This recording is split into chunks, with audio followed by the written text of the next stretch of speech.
अस्सलाम वालेकुम। मैं हूँ मरियम और आप देख रहे हैं मरियम ऑफिशियल।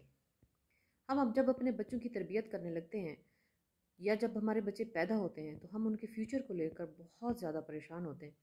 हम उनके अच्छे स्टेटस के लिए, उनके ब्राइट फ्यूचर के लिए, उनके अच्छे घर के लिए, उनकी अच्छी गाड़ी के लिए, उनकी अच्छी खुराक के लिए और उनकी अच्छी तालीम को लेकर बहुत सारी प्लानिंग करते हैं। लेकिन हम उनके तरबियत के उस पहलू को बिल्कुल भूल जाते हैं जिसकी वजह से ये तमाम तर कामयाबियाँ हमारा बच्चा फ्यूचर में जाके इंजॉय कर सकता है। और वो पहलू क्या है? वो है उसकी कामयाब मैरिटल लाइफ के लिए उसकी तरबियत करना। तो हम कभी भी इस बात पे बात करना मुनासिब नहीं समझते, और ख़ास तौर पे बच्चियों के लिए तो बिल्कुल भी हम मुनासिब नहीं समझते, जिसकी वजह से हमारे बच्चों को, हमारी बच्चियों को बहुत सारे ऐसे मुश्किलात बाद में पेश आती हैं और अपनी मैरिटल लाइफ में वो पुरसकून ना होने की वजह से अपने सोशल स्टेटस को भी इंजॉय नहीं कर सकते और अपनी प्रैक्टिकल लाइफ में भी अच्छी तरह से परफॉर्म नहीं कर सकते। तो आइए देखते हैं वो कौन से पहलू हैं जिसकी वजह से ये तमाम तर मसाइल पेश आते हैं। सबसे पहले तो ये कि दोनों की जो मिसअंडरस्टैंडिंग होती हैं जिसकी वजह से शादी के बाद टग ऑफ वॉर शुरू हो जाती है, वो है कि लीडरशिप किसके पास होनी चाहिए। औरत मर्द को कंट्रोल करना चाहती है और मर्द औरत को कंट्रोल करना चाहता है। तो इसमें अंडरस्टैंडिंग होना बहुत ज़रूरी है कि किसका क्या मकाम है, और वही मकाम है जो कि इस्लाम ने दिया, अर्रिजालु कव्वामून अलन निसाई। मर्द औरतों पे हुक्मरान है। हुक्मरान का मतलब ये है कि वो लीडर है, हुक्मरान की रिस्पॉन्सिबिलिटी ज़्यादा होती हैं। उसने फाइनेंशियली, फिर अल्लाह ताला ने खुद फरमाया कि वो इस वजह से है कि वो औरतों पे खर्च करते हैं, उनकी फाइनेंशियल स्ट्रगल ज़्यादा है। उन्होंने बहुत सारी वो चीज़ें प्रोवाइड करनी होती हैं जो एक औरत की रिस्पॉन्सिबिलिटी नहीं है, और औरत जो है एज फॉलोअर है। फॉलोअर डजेंट मीन कि हर चीज़ मर्द उस पर इम्पोज करेगा, नहीं। नबी अकरम सल्लल्लाहु अलैहि वसल्लम ने खुद अपने अज़वाज मुताहरात को बहुत इज़्ज़त दी और उनको मशवरे में शामिल किया। उनको फैमिली के बहुत सारे डिसीजंस में, इवन बहुत सारे पॉलिटिकल डिसीजंस में भी उनको शामिल किया। तो इस तरह से मर्द अपनी औरत को भी साथ लेके बाइज़्ज़त तरीके से चल सकता है, और औरत भी बाइज़्ज़त तरीके से अपने मर्द को फॉलो करते हुए और उसकी इज़्ज़त का ख्याल रखते हुए और उसके गैर मौजूदगी में उसके माल का, उसकी इज़्ज़त का और उसकी उन तमाम तर चीज़ों का ख्याल रखते हुए जिसको अल्लाह ताला ने उसको ख्याल रखने की ज़िम्मेदारी दी है।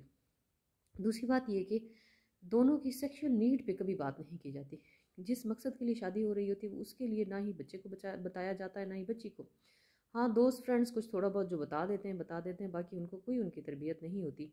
और दोनों में जो सेक्सुअल नीड को लेके जो डिफरेंसेस हैं, जो इमोशनल डिफरेंसेस हैं, उस पर कोई बात नहीं की जाती। उसमें हलाल और हराम की क्या हुदूद है, उस पर कोई बात नहीं की जाती।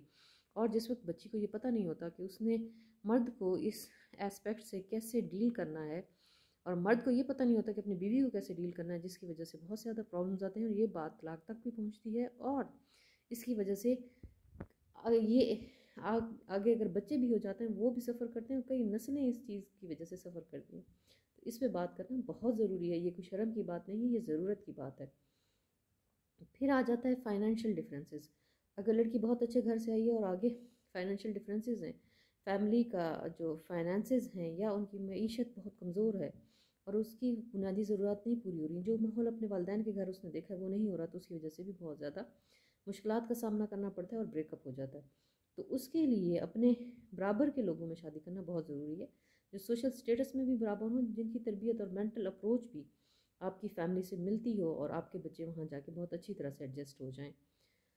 और इसके अलावा अगर लड़की जॉइंट फैमिली में जा रही है तो उसको ये समझाना कि जो दूल्हा की मदर हैं, जो उसकी मदर इन लॉ हैं, वो बिल्कुल उसी तरह से मोहतरम है जैसे उसकी अपनी माँ, और उसकी बहनें भी वैसे ही, भाई भी वैसे ही मोहतरम है जिसके जैसे उसके अपने।